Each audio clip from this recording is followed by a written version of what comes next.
rubans qui volent tout vent à l'Orient. Hola, bienvenidos a un nuevo vídeo de Casana Tarot. En este vídeo de hoy os voy a contar qué ocurre con los tarots de Marsella. Probablemente habréis visto entre los mazos que podéis comprar o de los que habla la gente o que están por ahí, el tarot de Marsella. Y veis que el tarot de Marsella pues son muchos tarots diferentes y no, algunos no tienen mucho que ver con otros. Bueno, vamos a ver si podemos aclarar un poquito esa cuestión, porque efectivamente hay muchos tarots de Marsella y en principio pues todos debían ser válidos. Vamos a hablar un poco qué ocurre con ello. Pues vamos a repasar un poquito la historia. Ya estamos en el siglo XV y en ese siglo hay muchos juegos de cartas que se utilizaban para jugar o como didáctico, pues como imágenes, ¿no?, para la gente analfabeta que jugaba y aprendía con las imágenes. Entonces, en ese mismo siglo se crea la imprenta y empiezan a proliferar tarots con diferentes composiciones, ya relacionadas con su forma de vida, con las clases sociales de la época, y ya pues como piezas ya de gente con ciertos posibles económicos, ¿no? Entre ellos podemos contar este famoso de Visconti, este que tiene el fondo dorado, o el de Mantegna, y bueno, pues algunos de las casas adineradas milanesas sobre todo, y de las altas familias de Italia tenían sus propios tarots que se los encargaban a artistas y bueno, pues son los primeros así más con forma de tarot que nos han quedado. Algunos ya empezaron a tener pues 78 láminas como este de Visconti, pero bueno, que eran un poco más eso, como colecciones, se dudaba si era de juego o no. El sentido a lo mejor esotérico, adivinatorio, pues no quedaba muy claro. Entonces, en Marsella, en la ciudad de Marsella, francesa de Marsella, apareció también otro, derivado de estos italianos anteriores, que se hizo muy popular. Y fue el que más se difundió por Europa en los siglos posteriores, sobre todo más o menos al siglo XVIII o así. Entonces, bueno, pues en esta época, entre los siglos XV, XVI y XVIII, en las regiones francesas limítrofes con Italia, con Suiza y Alemania, pues eso, las cercanías de la ciudad de Marsella, pues empezó a proliferar bastantes barajas de este tipo. Entonces llegamos a mediados del siglo XVII, 1650, y un tal Jean Noblet hizo un tarot en París que bueno, estaba basado en estos antiguos, ¿no?, del siglo XVI, XV-XVI, ¿no?, el Visconti y todos estos. Ese era pues el más antiguo con esta forma más o menos que se conoce. Pero luego ya en 1709 Pierre Madenier, en la ciudad de Dijon, fue el que hizo el primero más completo y bueno, es un poco el que se considera el que tiene ya todas las cartas y el más completo. Poco después, en 1760, un tal Nicolas Convert fue el que hizo un tarot ya considerado como básico, como el tarot marsellés básico, que fue el que Paul Marteau tomó como básico, el que estudió, cambió algunos detalles, pero bueno, de Paul Marteau vamos a hablar luego, ¿no?, de él. Hasta realmente 1762 no fue cuando realmente quedaba la versión definitiva, la que se considera como la básica, que recoge toda la evolución de siglos anteriores y que sienta las bases para todos los demás, ¿no?, una versión como más definitiva. Y fue el ilustrador francés Joseph Fautrier el que realizó esta versión. Esa es la considerada hoy día como la original. Pero bueno, todavía quedan siglos por delante hasta llegar a nuestro momento actual y vamos a ver qué ocurre. Porque ya en el siglo XVIII y en el XIX pues surgen diferentes figuras esotéricas, estudiosos del tarot, de las tradiciones esotéricas, del simbolismo, todos los atributos que tiene adivinatorios y al margen de toda esa supuesta función lúdica que tenían en las primeras cartas, ¿no? Entonces estos personajes fueron Cor de Gebelin, Etella, Eliphas Levi, Papus y otros que darían sus propias versiones, tomando como base estos tarots antiguos, posiblemente el de Fautrier, y alterando un poquito las imágenes para que incluir pues todo lo que habían recogido en sus estudios esotéricos, ¿no? Incluso algunos cambiaron algún nombre. Y bueno, además que en todo su afán esotérico y misterioso, pues se inventaban orígenes míticos, pues egipcios, incluso galácticos. Y bueno, ellos incluirían alusiones ya a todo el saber hermético egipcio, árabe, la cábala hebrea. Todo eso lo van incorporando.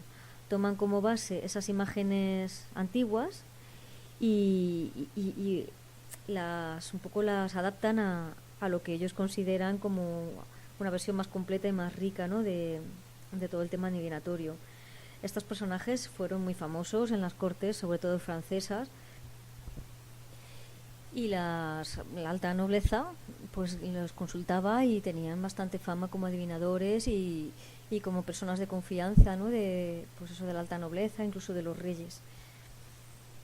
Bueno, en el siglo XIX pues sigue habiendo este tipo de prácticas, ¿no?, adivinatorias y de estudiosos esotéricos, pero ya surgen otros tarots que reinventan un poco lo que es la figura, ¿no?, la iconografía, aunque se basan en estas figuras, pero bueno, surgen el de Crowley, el de Rider primero. Pero bueno, el frenesí esotérico de los siglos XVIII-XIX ya se relaja en el siglo XX y empieza a haber ya estudiosos serios sobre el tarot y sobre sus fuentes y sobre su utilización, ¿no?, como Van Rijkenberg y Jan Maxwell. Y ya del que hablábamos antes, Paul Marteau, que fue uno de los estudiosos que ya se toma como de referencia básica en este mundo, escribió un libro, que es el Tarot de Marsella, en el cual realiza un minucioso estudio de cada carta. Es el libro que se ha considerado, ya digo, como de referencia hasta ahora para el estudio del tarot antiguo, serio, etcétera. ¿Cuál es el problema? Que el mazo en el que se basó pues es el resultado de unos antiguos tarot de Besançon. Los colores no son los originales pintados, sino los de las placas que podía pintar la imprenta, no los que se pintaron por el artista.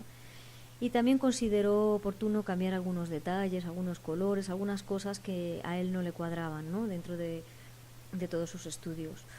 Lo cual no es extraño porque ya hemos visto que hay bastantes versiones de lo que es el tarot desde las cartas antiguas. Entonces, bueno, pues ese es el considerado como más serio hasta ahora que vamos a hablar del de Jodorowsky también. Entonces, desde entonces han consistido todas estas versiones arregladas de los cartomantes del siglo XIX con la de Paul Marteau y con otros derivados de estos antiguos tarots franceses, ¿no? Por ejemplo, el tarot español, que le llaman, pues también es muy parecido. Y bueno, luego otros que, pues en aras de que los antiguos eran tan rudos, tan secos, pues han añadido colores, fondos, detalles, pues para que resultaran más atractivos y bueno, pues para vender también y para ayudar un poco en la adivinación, ¿no? Entonces vamos a hablar del de Alexandre Jodorowsky y Philippe Camoin, que es el que actualmente se considera el más fiel a los originales. La historia es preciosa de cómo se ha llegado a ese tarot y nos lo cuenta en su libro La Vía del Tarot, que es un libro que yo recomiendo, que viene con cantidad de detalles, un estudio muy serio también, cuenta esta historia de una manera mucho más bonita de que la voy a contar yo. Y bueno, pues para todo estudioso amante del tarot yo creo que es un libro de referencia. Entonces, bueno, Jodorowsky se había especializado en el tarot de Marteau, lo había estudiado a fondo, lo difundía en sus seminarios por todo el mundo, en las charlas, y en 1993 recibe una carta de un descendiente directo de una familia marsellesa que llevaba imprimiendo desde 1760 el tarot de Nicolas Combe. Entonces, bueno, le contaban esta carta que su padre había muerto en un accidente de tráfico y que esos terrenos de la imprenta pues lo habían expropiado a la familia, habían demolido la imprenta y habían hecho una clínica dental. Esto para Philippe supuso una gran depresión que le llevó a encerrarse en un pueblo durante 10 años y lo único que hacía, parece ser, era ver la tele, aprender idiomas, que aprendió hasta 12 idiomas viendo esa tele. Y bueno, él mismo contaba que tenía una curiosa relación ahí en su mundo solitario, ¿no? Cuando quería saber algo preguntaba y luego zapeaba y le llegaba alguna respuesta. Siempre había algo que le suponía una respuesta. Entonces, en una de esas preguntó qué debía hacer para continuar con la tradición familiar. Tenía una espinita ahí, pues eso, que como que había dejado morir la empresa y no se lo perdonaba. Se puso a zapear y ahí que apareció Jodorowsky, que le estaban entrevistando en un canal. Y bueno, en principio tampoco le llamó mucho la atención, pues sí, curioso y tal, pero ahí quedó la cosa. Pasados unos días volvió a preguntar y volvió a aparecer Jodorowsky, y así una tercera vez. Entonces ya decidió que esto era una señal y decidió escribirle. Le escribió, asistió a uno de sus cursos, y ahí dicen que parecía un ser extraño, como medio sabio, porque ya era mayor, pero medio niño, porque era extraño, y que parecía estar en otro mundo, no en este mundo, ¿no? Entonces, bueno, ya ahí hablaron, y Jodorowsky le propuso restaurar entre los dos el tarot de Paul Marteau, pues quitando los añadidos y pues devolviéndolo un poco al original, ¿no? Y así pues sería pues eso, como un homenaje a la tradición familiar y continuar un poco con la tradición de los tarots. Entonces a Philip le encantó la idea, sintió dentro de sí que esa era la respuesta que buscaba y se pusieron a la tarea. Entonces la madre de Philip hizo unas cartas de presentación para museos y lugares a los cuales había cedido diversos mazos o planchas. Ella conservaba además planchas de impresión de hasta el año 1700. Entonces consiguieron mucho material muy valioso y se pusieron a estudiar. Entonces ya cuando se pusieron a mirar bien todo, se dieron cuenta de que no consistía la tarea solo en reponer 4 detalles y cambiar colores, sino que había una tarea por delante bastante grande y bastante complicada. Trabajaron con potentes ordenadores, superpusieron versiones y estudiando más de 7 versiones. Entonces, a medida que iban estudiando, se daban cuenta más de que no había nada claro en el asunto, pero Philip poco a poco se iba encontrando mucho mejor y reencontrando con la vida, ¿no? Con el mundo. El problema principal es que en el siglo XVII varias impresiones del tarot y en el XVIII eran copias. Eran copias de otros tarots originales, y superponiéndolas se veía que eran como iguales, pero cambiaba algún trazo, algún color, algunos detalles que no tenían otro, que habían sido corregidos. Entonces había una base común, sí, pero ¿cuál era el original? ¿Cuál era el digamos, verdadero, ¿no? Entonces todos podían ser copia de uno, pensaban ellos, o que uno de esos era el original, o que todo apuntaba que podían ser copia de uno más antiguo, que tuviera pues todo ese simbolismo, esa base, y que ellos hubieran luego elegido los símbolos que copiaban en unas o en otras cartas, ¿no? O sea, un mazo mucho más rico, del cual pues habían descartado pues según permitían las planchas de impresión o según criterio de los impresores. Además, ningún museo tenía una copia completa de un tarot de Marsella con todas las cartas. Entonces hubo un momento ahí en el que se vieron un poco perdidos y detuvieron su trabajo. Y en esas, pues Jodorowsky tuvo una inspiración, ¿no? Le vino a la cabeza que hacía tiempo en México, en una plaza cercana a su casa, pues había un vendedor de antigüedades que quiso venderle un tarot que decía que era francés, que era muy antiguo, que era auténtico, que era el original. Tuvo esa visión y dijo, vámonos para allá. Y allá que te fueron, viajaron a México y encontraron ese tarot, y resulta que efectivamente era el tarot original, cuadraba con todo lo que habían dejado a medias, explicaba muchas cosas, y con él consiguieron culminar su tarea. Entonces los diferentes colores, detalles, trazos cambiaban significativamente los simbolismos de Paul Marteau y daban una nueva y coherente dimensión a los mensajes de cada carta. Entonces definitivamente Jodorowsky dejó de lado el tan estudiado y amado de Paul Marteau y empezó a utilizar el restaurado, que es el que actualmente se comercializa con el nombre de Camoin Jodorowsky.